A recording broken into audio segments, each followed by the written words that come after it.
Ben, moi, je m'appelle Jean-Luc Payan. Je suis agronome consultant en production laitière. Je suis proche aidant pour mes parents qui ont environ 85 ans tous les deux, mais sont en très bonne santé encore. Mon nom, c'est Julie Paquette. Je suis la directrice générale aux aidants du Haut-Saint-Laurent. Quand je suis arrivée, c'était plus un organisme social. On a vraiment été capable de développer des services vraiment destinés aux proches aidants pour que les proches aidants puissent avoir de l'aide dès le début, la maladie de leurs proches, jusqu'à la fin au niveau du deuil. Ah oui, je suis proche aidante de mon mari, Léobine Lazarov, qui est diagnostiqué comme ayant un trouble cognitif. Les symptômes ont vraiment commencé il y a peut-être 3-4 ans. Et puis finalement, il y a eu un accident. La policière a suggéré qu'il ne devrait plus conduire parce que ça aurait pu être dramatique, mais heureusement, il a seulement pris le fossé. Il s'était endormi en conduisant. Je m'appelle Lynn.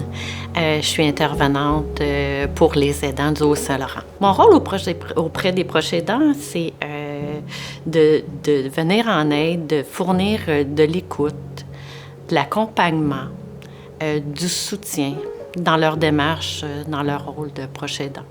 I didn't realize this service existed. It was like, wow, I didn't know I had the support. And that has been very, very important to me. It really is something that I think everybody should have.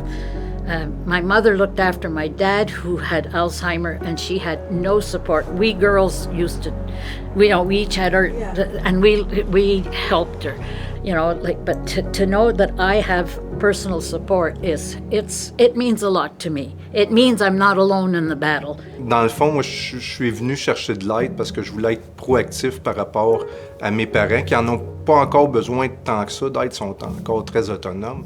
Mais comme je suis fils unique, je voulais être capable de savoir qu'est-ce que j'aurais à faire puis quelles étaient les ressources qui pouvaient m'aider au moment où ça arriverait, là, que j'aurais à plus à m'occuper de mes parents. Là. Au tout début, quand on commence dans notre rôle de proche aidant, on comprend pas toujours qu'on est un proche aidant parce que ça se fait naturellement de prendre soin de quelqu'un qu'on a un lien affectif rapproché.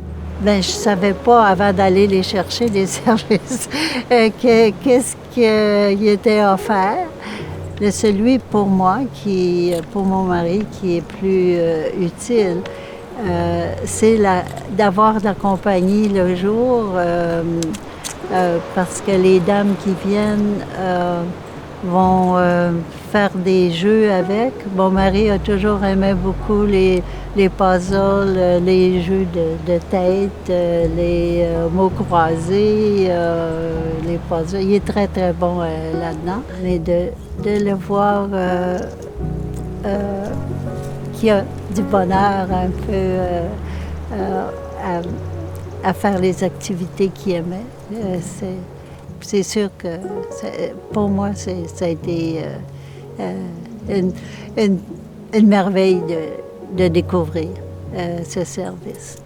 L'accompagnement qu'on peut leur offrir, c'est vraiment beau de le voir, le processus, tout le cheminement qu'ils font au travers peut-être des semaines ou des mois ou des années. Puis de vraiment voir la qualité de vie qu'ils peuvent avoir après. Puis d'avoir une meilleure communication, une meilleure relation aussi avec la personne aidée. C'est ça qui nous valorise, dans le fond, c'est notre paye à la fin de la semaine. I think there's sometimes a feeling of embarrassment that their partner is not able to. I know that's one of the big things. I think at first my husband said, well, don't tell people that. And I said, why? You shouldn't be embarrassed. It's not your fault. You didn't ask for this. This is something that you're living with, but it's not something you've chosen to have. On a travaillé beaucoup pour...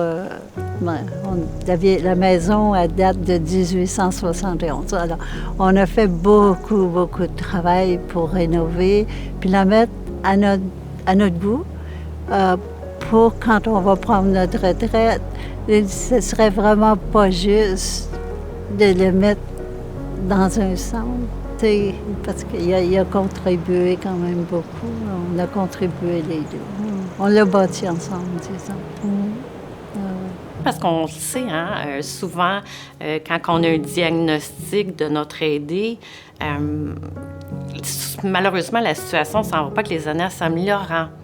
Alors, c'est de venir nous voir aux aidants du Haut-Saint-Laurent et de venir chercher des ressources, de l'écoute puis du soutien.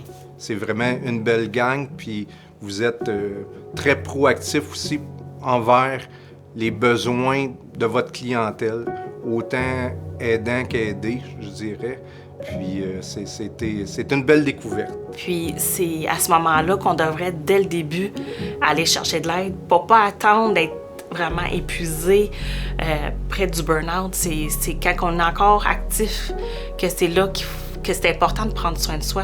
C'est vraiment ça le message, c'est de prendre soin de soi puis d'être un peu égoïste malgré tout. Mais si on veut être capable d'aider l'autre, ben ça passe par soi.